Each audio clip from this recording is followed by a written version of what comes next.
No vídeo de hoje vamos falar sobre o princípio fundamental da dinâmica, isso mesmo, a segunda lei de Newton, que, na minha modesta opinião, é a principal lei da física, pois a partir dela foi desenvolvida equações muito modernas e que influenciam até a nossa atualidade os sistemas físicos que podemos ver no universo. Mas bem, essa lei ela é importantíssima para a dinâmica, já que ela é a lei fundamental de toda ela, o tanto que fala princípio fundamental da dinâmica. E é com isso que a gente vai provar a primeira lei de Newton, já que eles estão interligadas, tanto a primeira, quanto a segunda, quanto a terceira e a gravitação universal. Todas elas estão unidas e uma lei prova a outra. Então vamos nessa. Bem, olhando aqui o princípio fundamental da dinâmica, o que ele nos fala, o que ele nos diz? Ele corresponde, logicamente, à segunda lei de Newton e ele mostra que com a atuação de uma força resultante, ou seja, não é uma força só, mas um conjunto de forças pode estar atuando,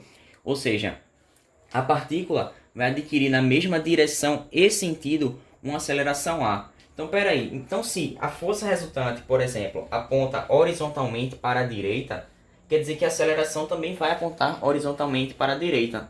Da mesma forma, se essa mesma força resultante estiver apontada para a esquerda, no mesmo sentido e direção, estará a aceleração. Até rimou com muita perfeição. Mas bem, vamos entender que essa aceleração ela tem o seu módulo, né? E que a gente está representando na forma de vetores, tanto que tem a setinha acima, tanto da força resultante quanto da aceleração. E que esta aceleração vai ter o seu módulo diretamente proporcional à intensidade da força resultante. Por que isso? Porque justamente a força resultante ela é escrita como o produto entre a massa vezes a aceleração. Nesse caso, vetor aceleração. Só que, quando a gente calcula, consideramos o módulo deles, tanto da resultante quanto da aceleração em si. Mas bem, perceba que isso pode ser reescrito como uma função afim, já que a massa ela é constante, segundo a física clássica, e que essa aceleração vai variar em função da força resultante. Perceba que é a função do primeiro grau. Mas bem, percebamos outra coisa. Podemos provar a primeira lei de Newton, já que ela fala que a força resultante é nula quando justamente os corpos estão em inércia, em equilíbrio. E percebamos que, para essa força resultante ser nula, um desses termos, ou massa ou aceleração, precisa ser nulo. E como eu falei, a massa ela não é nula, tá? Ela vai ter um certo valor. Logo, quem vai ser nulo é justamente a aceleração. Então a gente pode concluir que, quando a resultante é nula, perceberemos que não vai ter aceleração, ou seja, o sistema estará em equilíbrio, em movimento retilíneo uniforme, ou também em repouso. Bom, então aqui está a teoria da segunda lei de Newton, mas existem diversas aplicações para isso. Então a gente vai enumerar essas aplicações ao longo do vídeo, de maneira com calma, sem muito estresse, sem muita complicação. Então vamos nessa que a gente vai pôr em prática essa segunda lei de Newton, o princípio fundamental da dinâmica. Então vamos nessa. Vamos aqui para o exemplo número 1, o tão aguardado exemplo, que falaremos um pouco sobre força oblíqua e como isso está representado pela segunda lei de Newton. Perceberemos que não poderemos utilizar somente a força que é indicada no desenho. A gente precisa decompô-la, né? Decompor nas suas componentes ortogonais, ou seja, f de y e fx, tendo a sua resultante como sendo o f principal. Mas vamos com calma que você vai perceber bem aqui nesse exemplo que eu acabei de achar, que é sobre a SpaceX, é um concurso militar e que ele ilustra muito bem nessa questão o como essa força oblíqua ela pode estar sendo aplicada pela segunda lei de Newton. Bem, vejamos aqui essa situação em que tem um bloco, ele está apoiado sobre uma superfície horizontal, ou seja, ele está apoiado em um local. Se ele está recebendo esse apoio, ele tem força normal. Mas vamos com calma. Percebamos que nesse objeto de massa 20 kg é realizada uma força oblíqua. Por que oblíqua? Porque ela forma um ângulo com relação à horizontal deste sistema, né? E bem, percebemos que essa força ela tem uma certa intensidade, que é de 100 newtons, e que a questão nos mostra alguns senos, alguns cossenos, e que isso já demonstra que a gente precisa utilizar justamente trigonometria e esses valores, tanto de seno quanto de cosseno.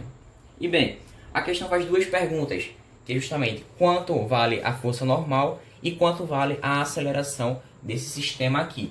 Bom, Antes de tudo, é interessante a gente colocar todas as forças que estão atuantes aqui. E que a gente percebe que na vertical não existe movimento. E se não há movimento na vertical, existe um equilíbrio dinâmico na vertical, tá? Na horizontal é outra coisa. Na horizontal está existindo sim uma aceleração. Mas bem, vamos nessa dividir essa força aqui, que é Fzão. Bom, no eixo horizontal, a gente vai perceber que vai ter quem? Fx, né? Ou seja, F de x está aqui presente. Já no eixo vertical, teremos Fy, já que eu estou dividindo em duas componentes, x e a componente y. Então aqui, isso é outra componente, F de y. Bom, sabemos que esse corpo está apoiado sobre uma superfície. E se ele está fazendo esse apoio, como eu acabei de falar, ele vai ter força normal também atuante nele. Eu vou colocar aqui um pouco bem encostadinha ambas, que a força normal está aqui presente. Normal com seu vetor com relação a tudo que está acontecendo aí. E bem, se ele está em um campo gravitacional e tem massa, logicamente ele vai ter força-peso, né? E a força-peso vai estar verticalmente para baixo. Percebamos isso, força-peso verticalmente para baixo.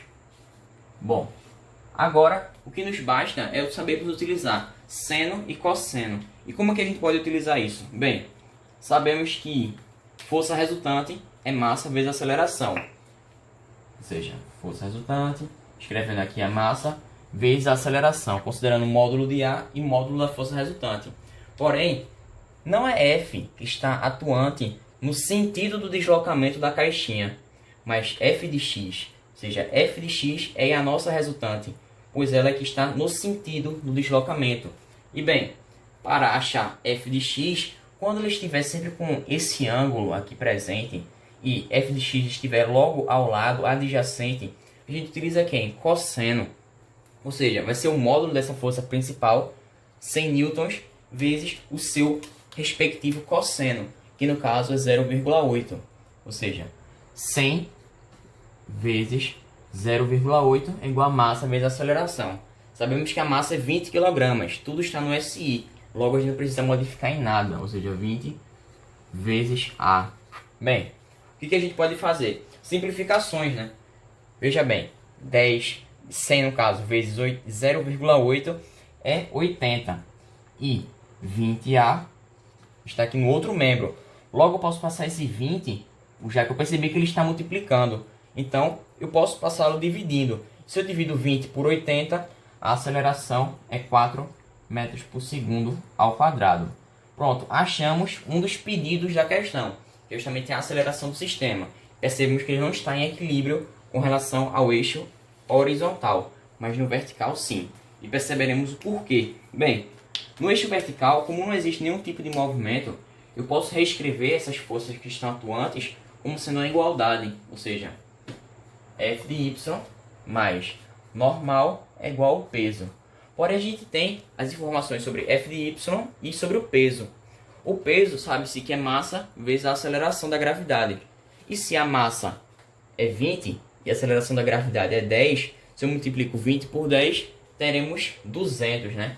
Então, 200 newtons é o nosso peso. Observando essa igualdade aqui, percebemos que precisamos utilizar as informações para que achemos esse F de y, já que temos o peso e desejamos achar quanto vale a normal nesse caso. E bem, F de y basicamente é utilizarmos a força F, que a gente já tem, que é 100 newtons, vezes o seno, já que já utilizamos o cosseno para acharmos F de x. E F de y é F vezes o seno do ângulo envolvido.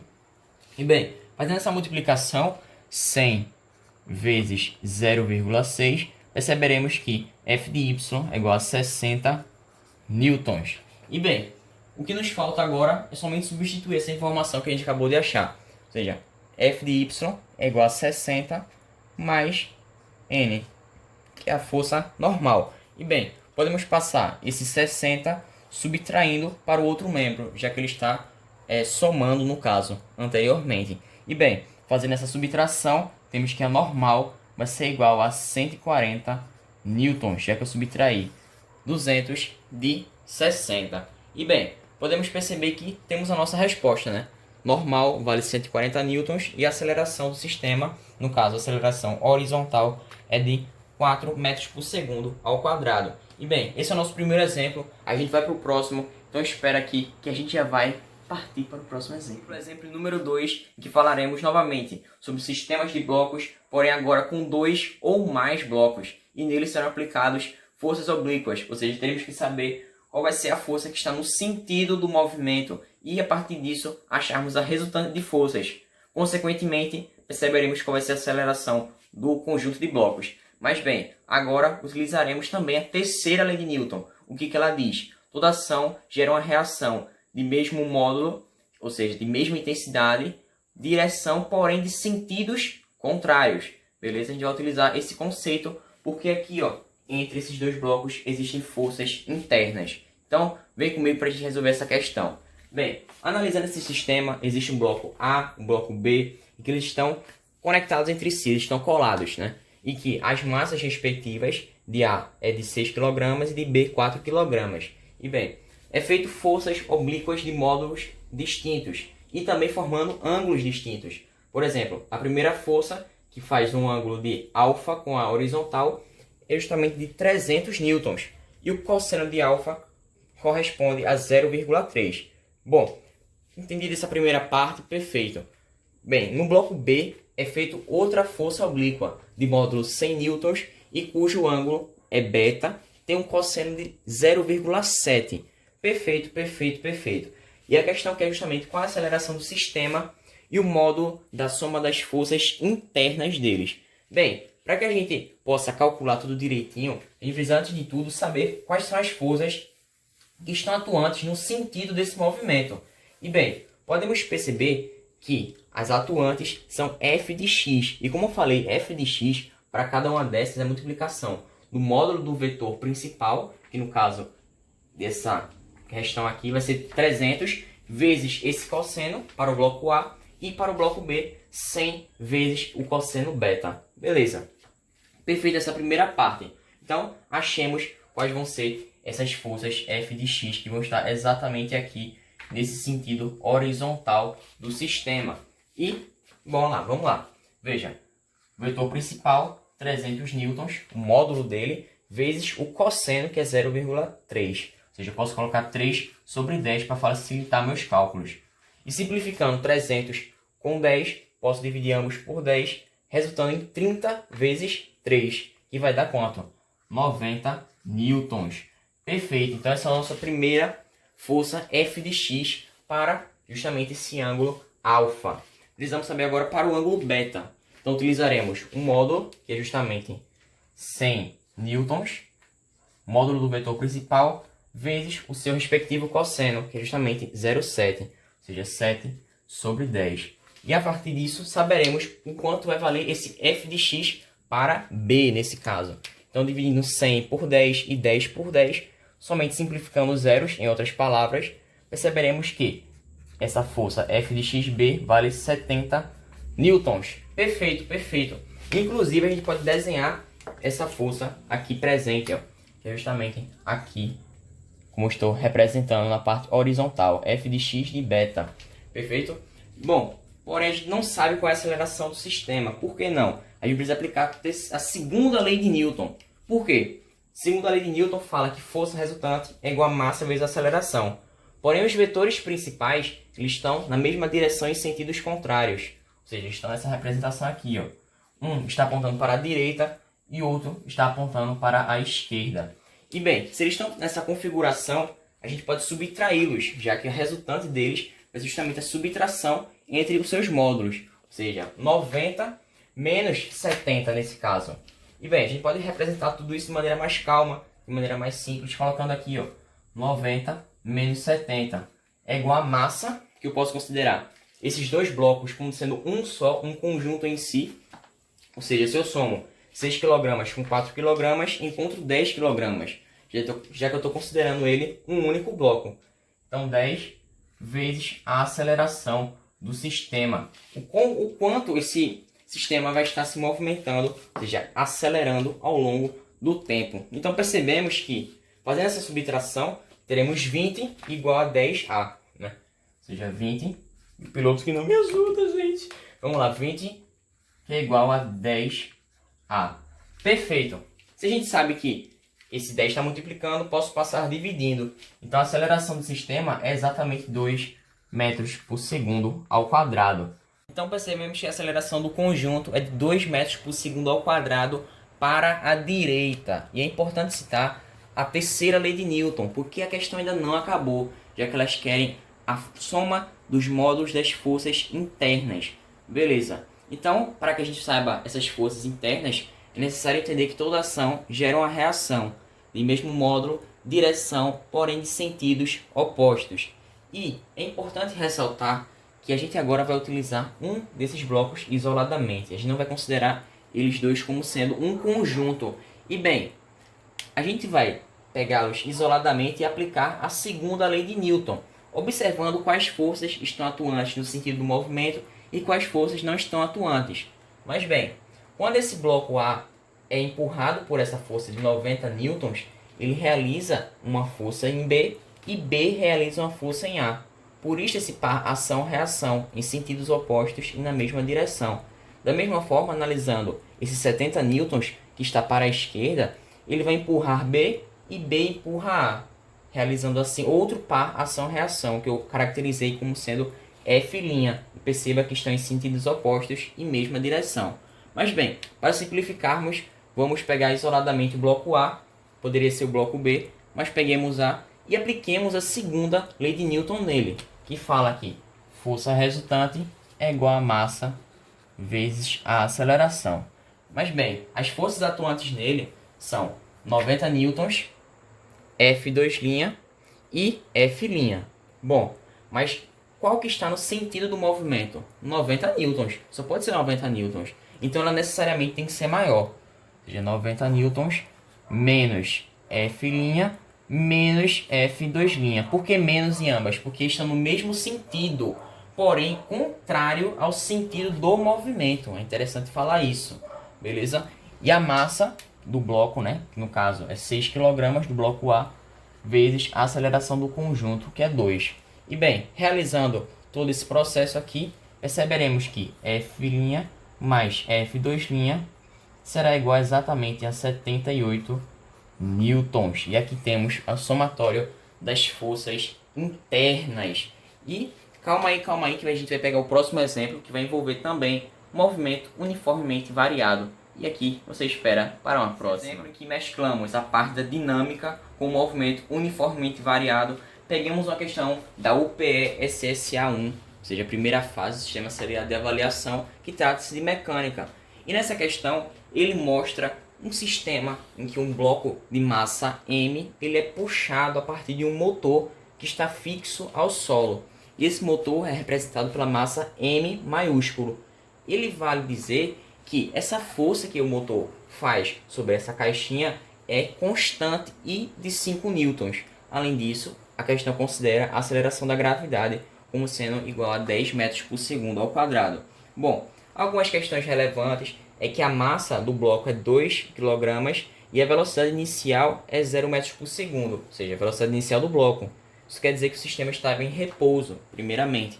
E a questão pergunta qual a distância percorrida quando o tempo é 4 segundos. Antes de responder isso, gostaria de falar um pouco sobre como a dinâmica ela pode ser representada na forma de gráficos. Ou seja, se existe variação da velocidade, existe a presença de uma aceleração. E se existe aceleração, existe a presença de uma força. E bem, nesse gráfico a gente percebe a variação da velocidade em função do tempo. Como por exemplo, vemos trechos A, B e C. E a gente percebe que no trecho A existe uma aceleração positiva, ou seja, variou a velocidade positivamente. Já em B, percebemos que essa velocidade se tornou constante, ou seja, está em inércia nesse ponto B, em equilíbrio. Já em C, existe uma desaceleração e, novamente, existe uma força atuante naquele corpo. Então perceba que também pode ser representado na forma de gráficos e como os dois assuntos estão interligados. Mas vamos ao que interessa, vamos responder essa pergunta aqui, que é qual a distância percorrida pelo bloquinho em 4 segundos. Antes de tudo, nas questões de dinâmica, é importante sempre a gente aplicar a segunda lei de Newton, que força resultante é igual a massa vezes a aceleração.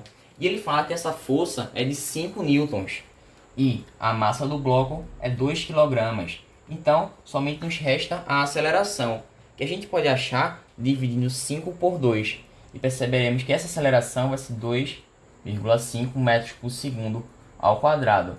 Pronto, achamos uma coisa interessantíssima, que é a nossa aceleração. E temos o tempo. Além do tempo, temos a velocidade inicial, que é zero. Isso tudo nos indica a utilizar o sorvetão, já que ele quer o deslocamento nesse período.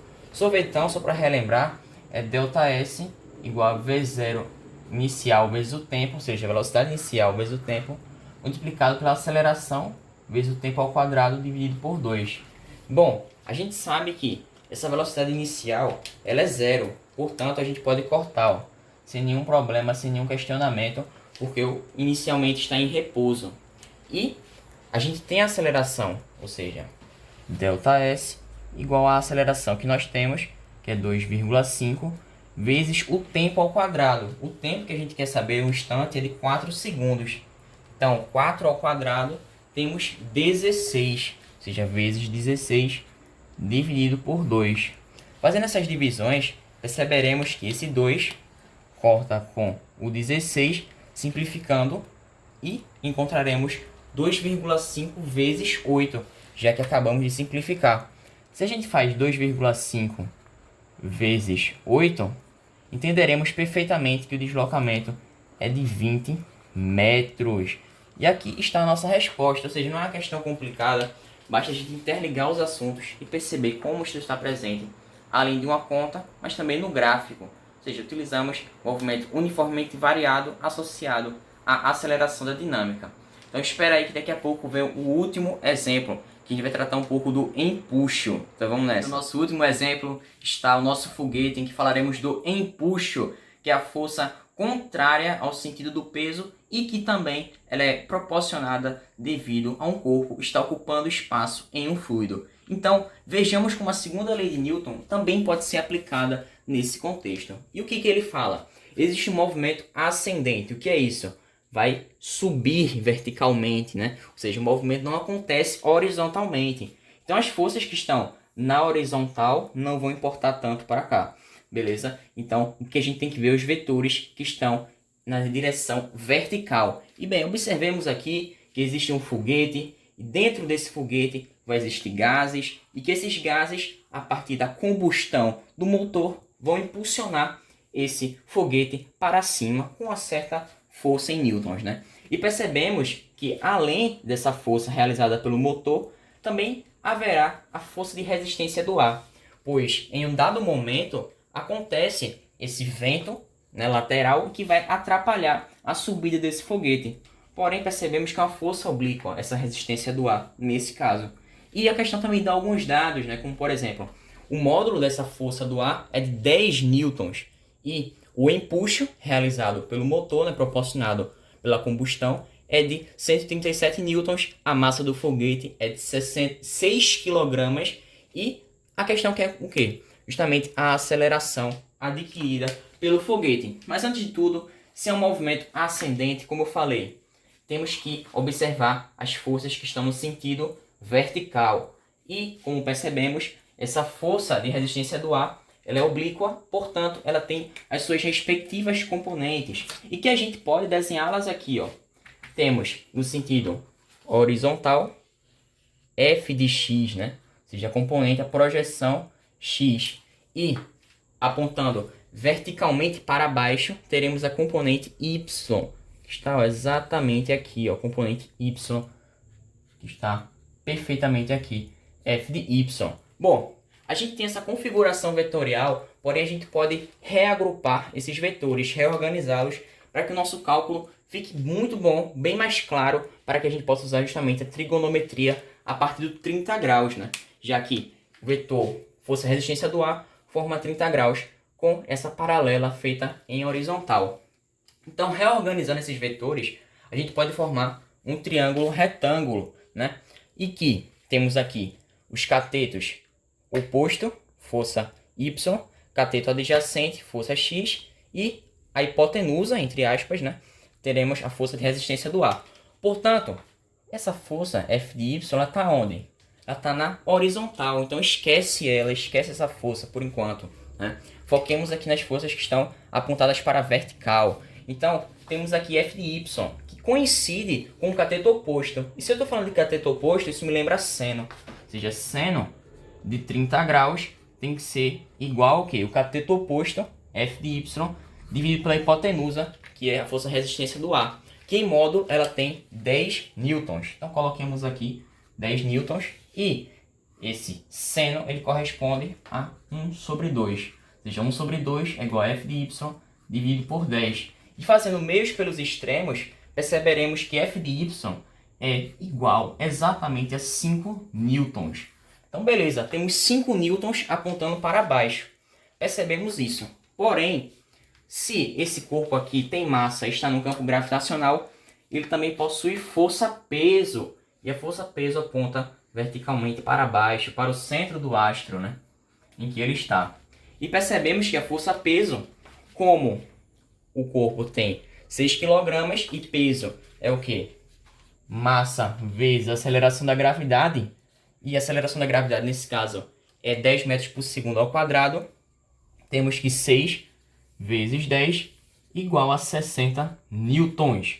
Então, perfeito, temos essas forças. E o empuxo vai ser verticalmente para cima, né, gente? Sentido contrário ao do peso. Sentido contrário ao peso, aqui está o empuxo, nosso empuxo, que é justamente 137 newtons. 137 newtons. E percebamos, bem, força resultante é igual a massa vezes a aceleração. A gente precisa aplicar a segunda lei de Newton para esse corpo aqui, que no caso é um foguete. Então, observemos agora como que a gente pode aplicar tudo isso. Sabendo que força resultante é igual a massa vezes a aceleração, percebamos que a maior força dentre elas, que estará atuante nesse foguete, é a que está no sentido do movimento, né? E se ele vai subir o foguete, quem é maior necessariamente precisa ser o empuxo. O empuxo precisa ser maior. Então, 137, que é o módulo do empuxo, menos a força-peso, que está no sentido contrário, que no caso 60 newtons, e menos 5 newtons, que está no sentido dessa força-peso, já que ele está apontando verticalmente para baixo. Ou seja, 5 newtons aqui. Menos 5 é igual a massa, ou seja, 6, vezes a aceleração. Fazendo todo esse cálculo aqui, perceberemos que acharemos 72 newtons é igual a 6 vezes A. E passando esses 6 dividindo, perceberemos que esse A é exatamente 12 metros por segundo ao quadrado. E aqui está a nossa resposta. A aceleração, que é aquela combustão que empurrou os gases para cima, houve a realização de trabalho e, consequentemente, a nossa aceleração adquirida foi de 12 metros por segundo ao quadrado. E é com isso que eu finalizo o nosso vídeo. Então, espero que você tenha aprendido, que você tenha gostado. Ou seja, utilizar esses conceitos de força resultante, terceira lei de Newton, primeira lei de Newton também é importantíssimo para que a gente faça essas questões e, consequentemente, descubra o quanto os vetores estão presentes no dia a dia. Mas bem, leis de Newton não termina aqui. A gente vai ter outros vídeos agora falando dos tipos de máquinas. E é com isso que eu me despeço. Fiquem com Deus. Até uma próxima.